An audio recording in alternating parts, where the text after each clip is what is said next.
Hola a todos, mi nombre es María Laura Fenza, soy la actual jefa de residentes del Servicio de Tocoginecología de San Justo, y en esta oportunidad vamos a hablar del dolor abdominal en la paciente embarazada y puérpera. Para esto vamos a plantear distintos conceptos prácticos para el abordaje y el estudio de estos dos grupos de pacientes, no desde un enfoque clínico, sino priorizando y ponderando aquellos diagnósticos tanto ginecológicos como obstétricos en estas pacientes. Para esto me gustaría empezar priorizando y mencionando las grandes diferencias que existen en estos dos escenarios, tanto de la paciente embarazada, inclusive en el transcurso de los distintos trimestres, como en la paciente puérpera. ¿Y por qué es importante esto? O sea que para arribar a un correcto diagnóstico, desde nuestro rol como médicos, vamos a tener que ponderar y priorizar en nuestra búsqueda distintos diagnósticos específicos propios de cada una de estas etapas. Y justamente esto muchas veces es el mayor desafío para nosotros. Y de la mano de esto me gustaría comentar cuál es la importancia de entender por qué en estas pacientes muchas veces el diagnóstico certero cambia el pronóstico. Teniendo en cuenta que en muchas de estas pacientes, la primera pregunta que vamos a tener que respondernos es la necesidad o no de realizar una intervención de forma urgente, y concomitante a esto, entender que en pos de nuestra toma de conductas podemos modificar y tener impacto en la morbimortalidad, tanto materna como fetal. Y para esto vamos a plantear tres escenarios distintos. El primero de ellos va a ser aquella paciente con dolor abdominal con diagnóstico de embarazo precoz, o sea, con un test de HCG en orina positivo. Para esto, la primera pregunta que tenemos que respondernos es si este dolor abdominal responde a causas fisiológicas o patológicas. ¿Y por qué uno se hace esta pregunta? Porque entendemos que en este primer trimestre y en estos embarazos precoces existen cambios propios de esta etapa en donde pueden existir molestias o dolor abdominal de causa totalmente fisiológica, como ser el acortamiento de los ligamentos redondos, como puede ser el enlentecimiento de la motilidad intestinal, la constipación, que son todos cambios propios del primer trimestre. No siendo así, aquel grupo de pacientes que tienen un diagnóstico de dolor abdominal de causa patológica, y para esto vamos a usar distintas herramientas como ser la anamnesis, el examen físico, la ecografía transvaginal, el laboratorio y la inmunología. Dentro de los diagnósticos diferenciales del dolor abdominal patológico en el embarazo del primer trimestre, vamos a ponderar distintos escenarios. Entre ellos podemos hablar de embarazo ectópico, cuerpo lúteo hemorrágico y otras causas de dolor abdominal, igual que en la paciente no embarazada. Y acá sí me gustaría hacer un primer stop y poder dividir a estos distintos diagnósticos diferenciales en dos grupos. Aquellas pacientes que tienen sospecha de embarazo ectópico y aquellas pacientes que son plausibles de diagnósticos diferenciales, como los que mencionamos anteriormente. ¿Y por qué hago esta disquisición? Porque el resto de los diagnósticos que no sean embarazo ectópico van a tener una toma de conducta acorde al diagnóstico que nosotros hayamos realizado. Por ahí la pregunta que uno podría suscitarse en pos de esto es: ¿qué imágenes yo podría solicitar en esta paciente en pos de tener un diagnóstico certero? Esto es un tópico que vamos a retomar al final de la charla, pero me gustaría puntualizar y hacer esta división, ya que el embarazo ectópico para nosotros como ginecólogos es un tema no menor y es un tema de alarma, ya que en muchas ocasiones no es pensado como diagnóstico diferencial, y la realidad es que requiere una conducta inmediata y oportuna por parte del equipo de salud. Para esto vamos a dividir en realidad 4 instancias o 4 herramientas para poder llegar a nuestro diagnóstico. En primera instancia, la importancia de una correcta anamnesis y examen físico, como en cualquier paciente, tanto clínico como ginecológico. Y dentro del abanico de recursos que uno tiene para abordar estas dos instancias, me gustaría remarcar algunas puntuales, como ser la importancia de entender la edad de la paciente y el contexto que nos plantea, los antecedentes personales, quirúrgicos, ginecológicos y obstétricos, las cirugías previas, antecedentes como endometriosis, tratamientos de fertilidad de alta o de baja complejidad, la utilización o no de algún método anticonceptivo, la existencia o no de síntomas asociados, como por ejemplo las náuseas y los vómitos, ya que muchas veces pueden ser concomitantes, como decíamos antes, a los cambios fisiológicos propios del primer trimestre, cómo son las características del dolor, si existe o no ginecorragia asociada, y obviamente la importancia de la estabilidad hemodinámica y los signos vitales. Todas estas instancias van a ser importantes para que nosotros podamos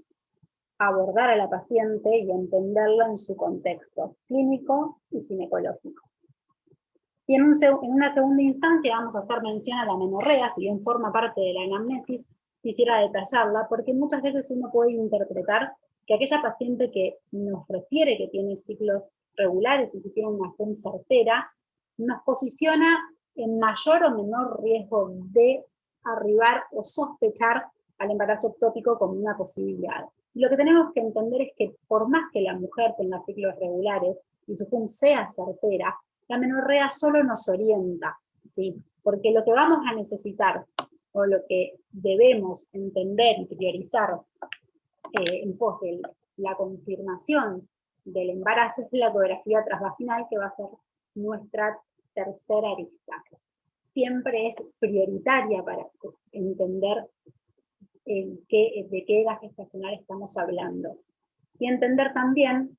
que no todos los hallazgos que tengamos en la ecografía transvaginal van a ser categóricos por este mismo motivo. No va a ser lo mismo una paciente que nos refieran 4 semanas de amenorrea y que los hallazgos sean acorde a eso, o una paciente que nos refiera 7 semanas de amenorrea y en la que constatemos un saco intrauterino con un embarazo en principio viable.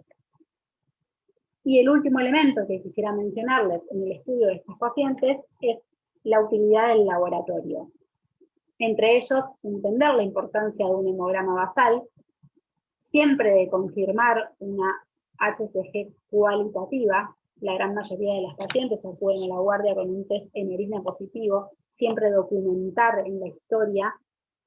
la positividad o no de la gonadotrofina coriónica humana de forma cualitativa es importante. Y en última instancia, y no por eso menos importante, la gonadotrofina coriónica humana cuantitativa, que va a ser, junto con la ecografía transvaginal, nuestro recurso para interpretar a estas pacientes de forma certera. Por lo tanto, en el contexto de la paciente, como dijimos con dolor abdominal de una HCG cualitativa positiva,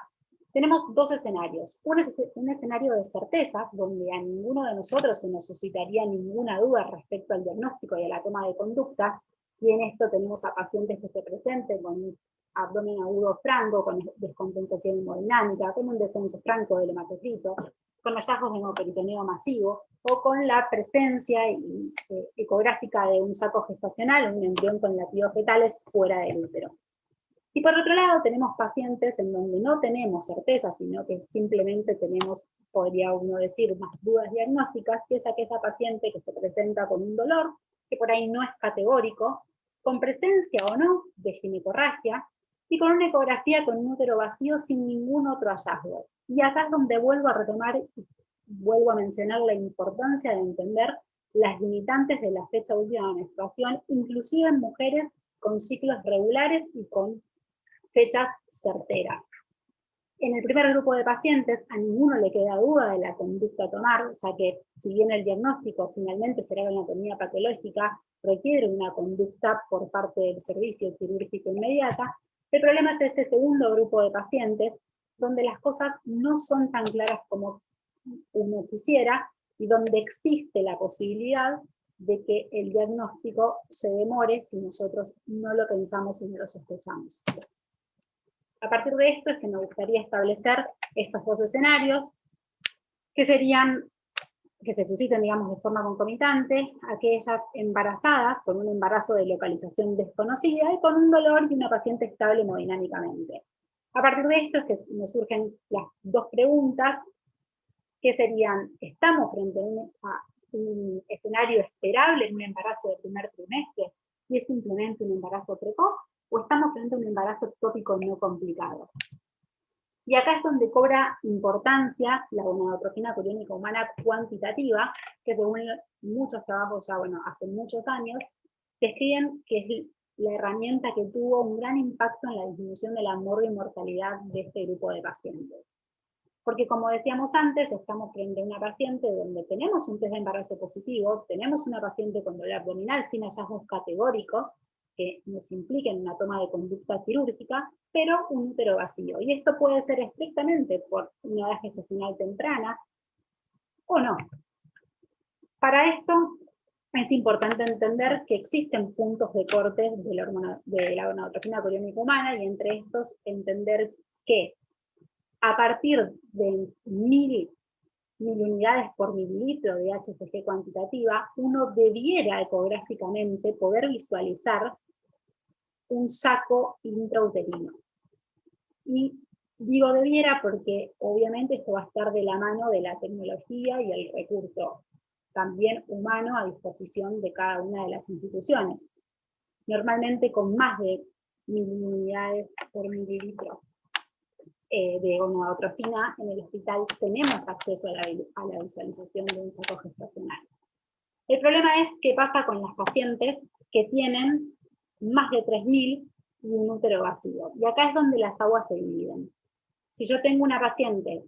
entre 1000 y 2000 de gonadotrofina y el útero está vacío, si bien tengo una alta sospecha de que pueda estar frente a un embarazo ectópico, la misma no es categórica, porque la posibilidad de que se trate de un embarazo intrauterino viable es mucho mayor. En cambio, si tengo más de 3000 de gonadotrofina coriónica humana cuantitativa, la posibilidad de que esto se trate de un embarazo ectópico es 70 veces mayor a que se trate de un embarazo intrauterino viable. Por lo tanto, este sería un hallazgo como valor aislado categórico para la toma de conducta. Sin embargo, existen muchas pacientes en las que inclusive puede suscitarse duda o por la clínica o por el hallazgo, que estrictamente puede ser alrededor de los 3000, y ahí es donde cobra la utilidad la HCG seriada, o sea, hacemos una gonadotrofina coriónica humana y la repetimos a las 48 horas, teniendo en cuenta la importancia de que ambos valores sean de un mismo laboratorio por el margen de error que existe entre los distintos laboratorios y métodos utilizados. Por lo tanto, frente a esta HCG seriada tenemos dos opciones. Una es que más o menos aumente alrededor de un 80% a las 48 horas, que sería el escenario esperable a un embarazo viable, y la otra opción, que se comporte de forma estable, o que tenga, se comporte como si en una meseta, y esa es la paciente a la que tenemos que prestarle mayor atención, aunque el valor y el punto de corte sea menor a 3000. Y por último mencionar que el valor de HCG no predice el riesgo de ruptura del embarazo ectópico, o sea, de complicación. Por lo tanto, es importante poder pesquisar a estas pacientes y brindarles un correcto abordaje y una correcta terapéutica en pos de su sospecha diagnóstica. Como segundo escenario, tenemos una paciente con dolor abdominal, pero con un embarazo en el segundo trimestre, puntualmente luego de las 20 semanas.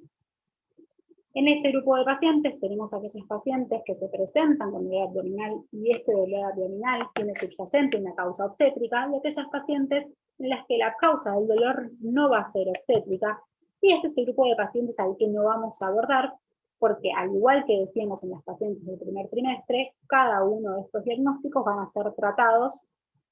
y resueltos en pos de la sospecha que tengamos. Respecto a las causas obstétricas, uno tiene que tener en cuenta que contamos y estamos frente a un binomio,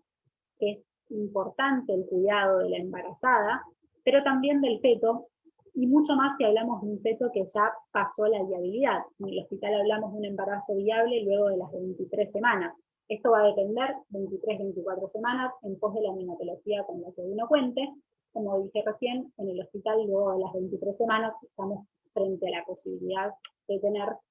viabilidad fetal. Y esto es importante en pos de la toma de decisiones oportunas. Y acá me detengo nuevamente y quiero mencionar la importancia de entender que este grupo de pacientes siempre es prioritario e importante que sean evaluadas por el servicio de obstetricia. Respecto a las causas de dolor abdominal obstétricas, entonces dijimos que va a haber un montón de causas en las que seguramente el obstetra sea llamado y desde el triage no se suscite ninguna duda que es quien debe evaluar a la paciente en ese contexto. Y entre ellas, obviamente, las contracciones, la anorrea, los movimientos fetales disminuidos, la presencia inclusive de fiebre, la ginecorragia. También existe otro grupo de pacientes donde la clínica puede generar cierto tipo de duda y muchas veces son pacientes que no son evaluadas por obstetricia en primera instancia. Y acá me detengo y quiero mencionar la presencia del dolor epigástrico, la presencia de vómitos y de náuseas, de malestar generalizado, que muchas veces son confundidas con cuadros clínicos que no requieren ningún tipo de conducta por parte de obstetricia ni tienen mayores implicancias para el embarazo. Pero es en este grupo de pacientes donde no debemos de confundir los distintos escenarios y seguir estando alertas porque subyacente puede haber una causa obstétrica que nos lleve a una toma de conducta oportuna. Y respecto a las causas, como dijimos antes, no vamos a hablar de las causas propias obstétricas en donde el obstetra sigue siendo el médico que probablemente se acerque a ver a esas pacientes, sino que me gustaría hacer la disquisición y adentrar un poco en aquellas causas, como decíamos antes, que generan síntomas un poco más inespecíficos y que no siempre tienen una clínica tan florida que haga que sea el obstetra quien haga la primera evaluación de la paciente. Y puntualmente quiero hablar de los trastornos hipertensivos del embarazo y en menor medida, obviamente por la menor incidencia, del hígado graso agudo del embarazo. Y en esto es en lo que nos vamos a adentrar, ya que hay que no solo pensarlo y sospecharlo, sino actuar en consecuencia de estos diagnósticos. Respecto a la evaluación obstétrica y a la anamnesis, obviamente que como toda paciente, bueno, debe ser evaluada y es importante, me gustaría por ahí detallar qué cosas son importantes, ni más ni menos que para ponderar riesgos. Y en esto voy a mencionar puntualmente cosas que no deberían de pasarse por alto, que son los antecedentes personales, ginecobstétricos, previos de la paciente, medicación que esté utilizando en este embarazo o que haya utilizado en embarazos previos, y puntualmente hacer mención especial al uso de la aspirina o de algún antihipertensivo, ya que como sabemos, las pacientes que utilizan durante el embarazo ácido acetilsalicílico lo utilizan, entre otras cosas, pero en la gran mayoría de los casos, por screenings de primer trimestre para disfunción placentaria positivos. Y a esto me refiero con preeclampsia y restricción del crecimiento intrauterino. Posteriormente a la anamnesis existen síntomas asociados que tenemos que ir a pesquisar o que debemos tratar de hacerlo ante el interrogatorio dirigido, y entre ellos vamos a mencionar aquellos que son concomitantes a los trastornos hipertensivos y aquellos que son concomitantes al hígado graso, entre ellos la cefalea, alteraciones visuales, náuseas y vómitos, como decíamos antes, dolor en hipocondrio derecho, y hasta inclusive la presencia de convulsiones. Y respecto al hígado graso agudo, la polidipsia, la poliuria y la presencia por ahí de cosas mucho menos frecuentes, que son la citis, la ictericia y la encefalopatía. Pero sí entender, dentro de todos los hallazgos, la importancia de la toma de la tensión arterial. Entendiendo igual que no en todos los casos puede estar presente, como vamos a ver después, pero que es uno de los hallazgos más importantes en este grupo de pacientes que consultan por epigastralgia, malestar general, cefalea, que son síntomas que muchas veces, como decía antes, pueden pasar desapercibidos. Entendiendo que si bien el hígado graso agudo es mucho menos frecuente, existe un gran porcentaje de esto asociado a pacientes con diagnóstico de preeclampsia o HELP. Por lo tanto, lo que va a ser categórico en la sospecha diagnóstica no solo es la clínica, sino la incidencia que esto tiene, ya que cada 15.000 embarazos solo existe un embarazo con hígado graso agudo y alrededor de 140 embarazos con algún trastorno hipertensivo. Respecto al examen físico, como decíamos antes, obviamente uno siempre va a ponderar el bienestar materno-fetal, el examen físico obstétrico, además del clínico, la presencia de edemas, la presencia de hallazgos específicos de trastornos hipertensivos. Y acá me gustaría de nuevo mencionar la importancia de la toma de la presión arterial en este grupo de pacientes. Pero sin olvidarnos que la presencia o no de la misma no es excluyente para el diagnóstico de preeclampsia severa o de HELP inclusive, ya que existen pacientes que pueden presentar preeclampsias atípicas o HELP sin ningún registro hipertensivo. Es poco frecuente, pero estas pacientes existen y son las que debemos pesquisar y a las que debemos estar inclusive más alertas. De la mano de esto me gustaría mencionarles entonces la importancia del laboratorio, que va a ser la tercera arista que vamos a tener en el abordaje en el estudio de estos pacientes.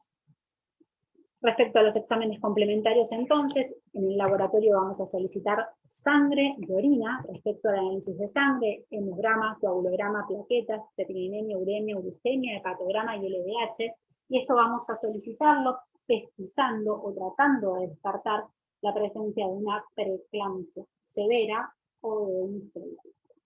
Y respecto al hígado graso agudo, deberíamos sumar, si uno tuviese sospecha clínica, bilirrubina, glucemia, leucocitos y amonemia. Aunque estos no son hallazgos categóricos, y volvemos a mencionar la incidencia muy baja del hígado graso, en aquellas pacientes en donde existen hallazgos que nos hacen dudar de la presencia de un trastorno hipertensivo, debiéramos solicitarlos. Y respecto a la orina, entender que lo que nosotros vamos a intentar pesquisar es la presencia de proteinuria. En el hospital lo que utilizamos en el servicio, si bien se podría utilizar la tira reactiva, es la proteinuria spot, y de la proteinuria spot puntualmente, entender que el valor que nos hace diagnóstico de proteinuria es la relación proteína-creatinina, o el REPCRE, que debe ser mayor a 300 miligramos-gramos para que sea positivo. El punto de corte en realidad va a depender de las unidades que utilice cada laboratorio. En nuestro hospital, 300 miligramos sobre gramos es el punto de corte que debemos utilizar. Y por último, respecto a los exámenes complementarios, otra de las preguntas que uno podría hacerse es ¿cuál es la importancia de solicitar imágenes complementarias, ya sea una ecografía o una tomografía? La realidad es que respecto a los trastornos hipertensivos, solo debieran solicitarse cuando la clínica es sugestiva de tener un hematoma hepático, y acá vamos a puntualizar en aquellas pacientes que tengan dolor epigástrico severo, dolor en hipocondrio derecho, en los hombros, hipotensión o evidencia de ascitis, y respecto al hígado graso agudo, entender que de nuevo, deberíamos sospecharlo en pacientes en donde hay algo que no termina de cerrar para un trastorno hipertensivo, o hay algo que nos llame la atención clínicamente o en la bioquímica, y que respecto a las imágenes no son categóricas y el papel no está claro. Sí es verdad que uno debiera priorizar solicitarlas, pero entendiendo que el resultado probablemente en muchos casos no incline la balanza y no nos haga diagnóstico. Y resumiendo un poco respecto a trastornos hipertensivos del embarazo y dolor abdominal en la paciente de segundo trimestre, luego de las 20 semanas, me parece importante mencionar cuáles son los criterios de gravedad de preeclampsia, que es ni más ni menos que aquellos hallazgos que vamos a ir a buscar, porque esta es ni más ni menos que el diagnóstico que uno intenta descartar y pesquisar. Respecto a la clínica, toda aquella clínica que genere, sea un pródromo de una eclampsia, la cefalea intensa y persistente, las alteraciones visuales, el dolor severo y persistente en hipocondrio derecho o epigastrio, las náuseas y vómitos que no cedan. Y respecto a las alteraciones bioquímicas, el aumento de transaminasas, la trombocitopenia, el aumento del LDH, las alteraciones de la prueba de coagulación, una creatinina mayor a 1.1 miligramos decilitro o un aumento de la basal al doble, la presencia de edema agudo de pulmón y, como bien decíamos antes, como criterio único y aislado, aunque a veces puede no estar presente, la presencia de registros de hipertensión mayor o igual a 160 de sistólica y 100 de diastólica. Este grupo de pacientes son importantes revisarlos, ya que requieren una toma de conducta inmediata, requieren optimización de la paciente, estabilización de la paciente y toma de conducta en pos de la prevención de eclampsia, y tener en cuenta que dependiendo de la edad gestacional, la toma de conducta puede ser ni más ni menos que la finalización del embarazo. Por lo tanto, ¿qué cosas me parece importante volver a mencionar? Entender que los tres diagnósticos, tanto el hígado graso como el HELP, como la preeclampsia severa, tienen algunas diferencias tanto a nivel clínico como a nivel bioquímico, y muchas de ellas pueden solaparse y superponerse. Por lo tanto, lo que me parece importante remarcar es entender que estas pacientes deben ser evaluadas por un obstetra, ya que muchas veces va a ser nuestro punto final y la toma de conducta, como dije antes, sea ni más ni menos que la finalización del embarazo. Por lo tanto, la interconsulta oportuna y la evaluación obstétrica oportuna pueden cambiarles el pronóstico, no solo a la paciente, sino también al recién nacido. Y por último, y como tercer escenario, el puerperio, me gustaría, antes de adentrarnos en las causas por ahí específicas de dolor abdominal en el puerperio que me gustaría detallar, un concepto importante de la mano de lo que charlamos previamente es entender que durante el puerperio continúa el riesgo de presentar un trastorno hipertensivo del embarazo, inclusive en aquellas pacientes que no hayan tenido hipertensión inducida por el embarazo o preeclampsia previa. No es condición excluyente. Por lo tanto, es nuestra responsabilidad frente a estos pacientes pensarlo, sospecharlo y tener como pauta de alarma para ir a buscar aquellos hallazgos que, de la misma forma que mencionamos en el embarazo, hagan que tengamos una toma de conducta oportuna y podamos brindarle a la paciente el tratamiento correspondiente. Y respecto, como decíamos antes, a aquellas causas de dolor abdominal propias del puerperio, la primera pregunta que vamos a hacernos es si estas molestias son propias, fisiológicas y normales de la etapa que la mujer está transitando, o si responde de una causa patológica. Respecto al dolor abdominal fisiológico, el primer escenario que tenemos que entender, o la primera pauta que tenemos que tener en la cabeza, es que estas pacientes tienen un útero que, de la forma que fue modificándose durante el embarazo, ahora va a ir involucionando. Son molestias muy frecuentes, ¿sí? Y es bastante habitual que la paciente continúe con molestias que son propias de esta adaptación que vuelve a darse en esta nueva etapa de la mujer. Ahora bien, si uno va a pensar en aquel dolor abdominal patológico, además, como decíamos antes, de las causas propias que puede tener dolor abdominal cualquier mujer, que no hay que olvidárselas, uno va a ponderar en primera instancia cuál fue la vía de finalización. O sea que obviamente no es lo mismo una puérpera de un parto vaginal que de una cesárea. Y respecto puntualmente al dolor patológico de las complicaciones que podrían esperarse, uno tiene que tener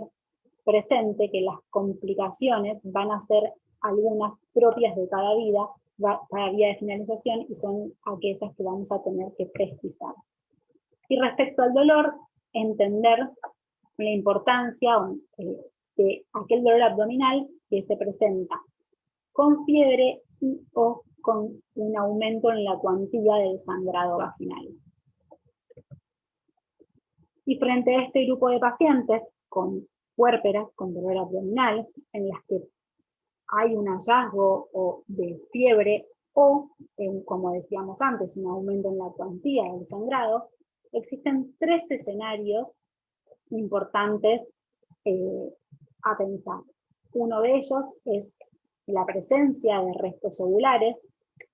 Un segundo escenario, que podríamos plantearlo como un retorno, que es un término coloquial que por ahí usamos en obstetricia, que son aquellas pacientes en las que el útero deja de estar retraído de forma correcta y debemos ayudarlo de forma farmacológica a que vuelva a recuperar esa memoria y esté retraído de forma correcta. Y por último, la endometritis, que es un diagnóstico en principio clínico, que como vamos a ver va a ser plausible de solo tratamiento antibiótico. Justamente la clínica es lo que nos va a despejar las dudas respecto a estos diagnósticos, entre ellos, como decíamos, la presencia no de fiebre, la presencia no de loquios fétidos, la cuantía del sangrado, la presencia no de un Frankel positivo, más obviamente los exámenes complementarios que podamos solicitar, que en estas pacientes va a ser categórico el resultado del laboratorio, principalmente por la leucocitosis, presente o no, y el hematocrito, y la ecografía para descartar la presencia o no de restos ovulares. Entender que la ecografía siempre debe ser ginecológica, pero por vía transabdominal, en estas pacientes en donde el útero todavía no está involucionado. Realizar un examen por vía transvaginal es mucho más dificultoso por el tamaño uterino. Entonces, siempre que debamos pedir una ecografía en una paciente puérpera, debemos entender que en primera instancia será transabdominal. Y en pos de los resultados, ya sea de los hallazgos clínicos, del laboratorio y de la ecografía, vamos a tomar una conducta. Si simplemente estamos frente a un retorno y el dolor es una molestia en contexto de un aumento en la cuantía del sangrado, sin alteraciones del laboratorio y sin hallazgos categóricos en la ecografía, lo que vamos a tener que realizar es un control de sangrado y, como decía previamente, muchas veces es necesario volver a utilizar uteroreceptores para recuperar la memoria del miometrio. Respecto a los hallazgos plausibles de una endometritis, que serían ecografías sin hallazgos de mención, clínica, con fiebre, con loquios fétidos y con la presencia seguramente de un Frankel positivo, y un laboratorio con leucocitosis. La conducta a tomar va a ser simplemente antibiótico-terapia, entendiendo que las primeras 48 horas debe recibirlas por vía endovenosa, por lo tanto son pacientes que van a requerir internación.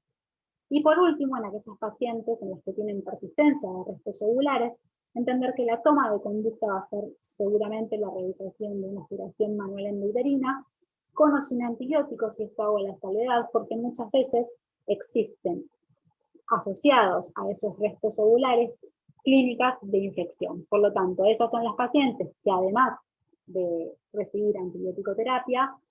va a ser prioritaria la realización de una aspiración manual endouterina. Y por último, como les dije al principio de la charla, me gustaría mencionar cuáles son las imágenes que pueden ser solicitadas tanto en el embarazo como en el puerperio, o cuáles son las imágenes de elección que tenemos para el abordaje del estudio de estos pacientes. Mencionarles en primera instancia la ecografía de la resonancia. Ambas pueden realizarse tanto en el embarazo como en el puerperio, no están asociadas con riesgo fetal y son las imágenes de elección. Obviamente siempre esto va a ser secundario al criterio del médico y a la utilidad, y siempre vamos a ir primero por la ecografía y eventualmente en algún grupo de pacientes que el diagnóstico no quede claro, solicitar la resonancia y entender que el uso de gadolinium en realidad no está contraindicado en el embarazo, pero sí la indicación es que su uso sea solo limitado a aquellos pacientes en las que se crea que el beneficio sea mayor. O sea, aquellos diagnósticos diferenciales en los que la utilización del gadolínio sea categórica para la toma de conducta. Me gustaría también mencionar que en el hospital existe